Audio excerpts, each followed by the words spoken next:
Hi everyone, John from LookSmart Home Inspections right here in New Jersey, and I want to talk to you guys today about cast iron sewer lines and the problems that we find sometimes with older cast iron lines.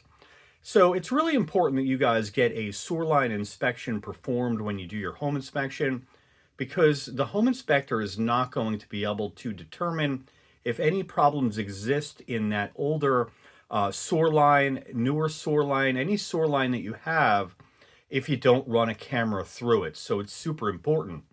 So a cast iron sewer line they're older sewer lines.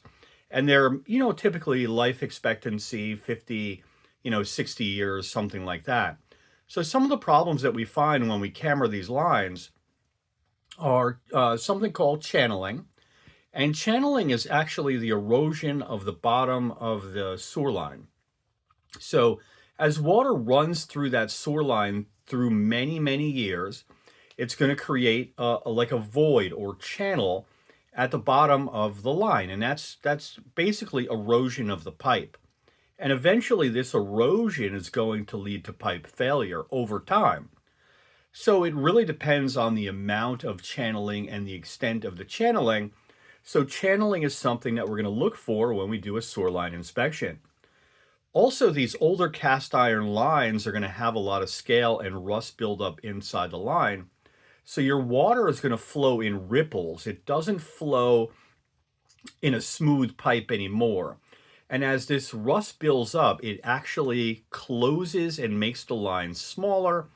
That coupled with the rough pipe, and what happens is debris, sediment, anything you flush down the toilet can get stuck and cause a clog. And that clog can build up over time. So that's something we're going to look for also.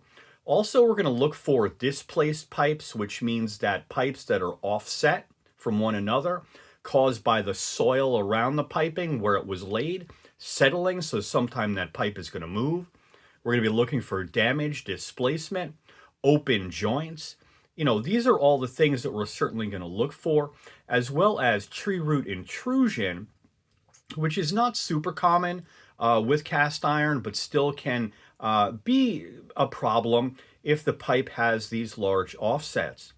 So doing a sewer line inspection is super important, and it's definitely an important piece of your due diligence, especially if you're buying an older home and nobody has cameraed that line in 20 or 30 years. So make sure you don't neglect doing that sewer line scope and sewer line inspection.